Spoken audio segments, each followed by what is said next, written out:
ಎಲ್ರಿಗೂ ನಮಸ್ಕಾರ. ನಮ್ಮ ಅಡುಗೆ ಚಾನೆಲ್ಗೆ ಸ್ವಾಗತ. ಇವತ್ತಿನ ವಿಶೇಷ ಸ್ವಲ್ಪ ಡಿಫ್ರೆಂಟ್ ಆಗಿರೋ ರೈಸ್ ರೆಸಿಪಿ ಕೇವಲ 2 ನಿಮಿಷದಲ್ಲಿ ಮಾಡ್ಕೋಬೋದು. ಇವತ್ತಿನ ವಿಶೇಷ ಏನಂದರೆ ಕಲಸಿದ ಅನ್ನ, ಅಥವಾ ಇದನ್ನು ಗೀ ಮಸಾಲ ರೈಸ್ ಅಂತ ಕರೆದ್ರೂ ಕೂಡ ತಪ್ಪಾಗಲ್ಲ. ಇದು ಮೊದಲೇ ಮಾಡಿಟ್ಕೊಂಡಿರೋ ಅನ್ನ, ರಾತ್ರಿ ಅನ್ನ ಉಳಿದಿದ್ರೂ ಕೂಡ ಈ ರೆಸಿಪಿನ ಅದರಲ್ಲಿ ಟ್ರೈ ಮಾಡ್ಬೋದು. ರೈಸ್ ರೆಸಿಪಿ ಇದ್ದರೆ ಅನ್ನ ಉದುರುದ್ರಾಗಿದ್ದರೆ ಒಳ್ಳೆಯದು. ಇದು ತುಪ್ಪ ಮೊದಲೇ ಕರಗಿಸಿಟ್ಕೊಂಡಿದ್ದೀನಿ, 1 ಟೇಬಲ್ ಸ್ಪೂನ್ ಅಷ್ಟು. ಈ ಅನ್ನಕ್ಕೆ ಎಷ್ಟು ಅವಶ್ಯಕತೆ ಇದೆ ಅಷ್ಟು ಉಪ್ಪು, ಸಾರಿನ ಪುಡಿ ಸ್ವಲ್ಪ, ಬ್ಯಾಡಗಿ ಅಚ್ಕಾರದ ಪುಡಿ ಸ್ವಲ್ಪ ಬಣ್ಣಕ್ಕೋಸ್ಕರ, ಇದೇನು ಖಾರ ಜಾಸ್ತಿ ಇರಲ್ಲ. ಚೆನ್ನಾಗಿ ಕಲಿಸ್ಕೋಬೇಕು, ಚೆನ್ನಾಗಿ ಕೈ ಆಡಿಸ್ಕೋಬೇಕು. ಈಗ ಅನ್ನ ರೆಡಿಯಾಗಿದೆ. ಸಣ್ಣದೊಂದು ಬಾಣಲೆ ಇಟ್ಕೊಂಡಿದ್ದೀನಿ.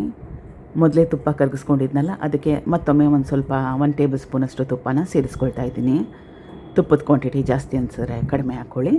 ತುಪ್ಪಕ್ಕೆ ಬದಲಾಗಿ ಎಣ್ಣೆ ಕೂಡ ಉಪಯೋಗ ಮಾಡ್ಬೋದು. ಸಾಸಿವೆ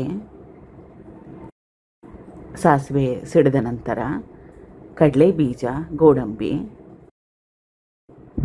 ಸ್ವಲ್ಪ ಹಿಂಗು, ಗೋಡಂಬಿ ಮತ್ತು ಕಡಲೆ ಬೀಜ ಕೆಂಪಾಗಬೇಕು. ಕೆಂಪಾದ ಮೇಲೆ ಕರಿಬೇವಿನ ಎಲೆಗಳು. ಕರಿಬೇವಿನ ಎಲೆ ಹಾಕೊಂಡ್ಮೇಲೆ ಗ್ಯಾಸ್ ಸ್ಟವ್ನ ಆಫ್ ಮಾಡ್ಕೋಬೋದು. ಒಗ್ಗರಣೆನ ಅನ್ನಕ್ಕೆ ಸೇರಿಸ್ಕೊಳ್ತಾ ಇದ್ದೀನಿ. ಸೇರಿಸ್ಕೊಂಡ್ಮೇಲೆ ಮತ್ತೊಮ್ಮೆ ಚೆನ್ನಾಗಿ ಹಗುರವಾಗಿ ಕೈ ಆಡಿಸ್ಕೊಂಡ್ಬಿಡ್ಬೇಕು. ಇದಿಷ್ಟೇ ರೆಸಿಪಿ. ತುಂಬಾ ಸಿಂಪಲ್ ಆಗಿದೆ, ಆದರೂ ಕೂಡ ಸಖತ್ ಟೇಸ್ಟಿಯಾಗಿರುತ್ತೆ. ಕಾಯಿ ಚಟ್ನಿ ಮನೇಲಿದ್ದರೆ ಇದರ ಜೊತೆಗೆ ತಿನ್ಬೋದು, ಇಲ್ಲಾಂದರೆ ಅದು ಕೂಡ ಬೇಡ. ಒಂದು ಸಲ ಟ್ರೈ ಮಾಡಿ. ತುಂಬಾ ಈಸಿಯಾಗಿರೋ ಅಂಥ ರೆಸಿಪಿ. ಒಂದು ಸಲ ಟ್ರೈ ಮಾಡಿ. Thank you for watching. ಧನ್ಯವಾದಗಳು.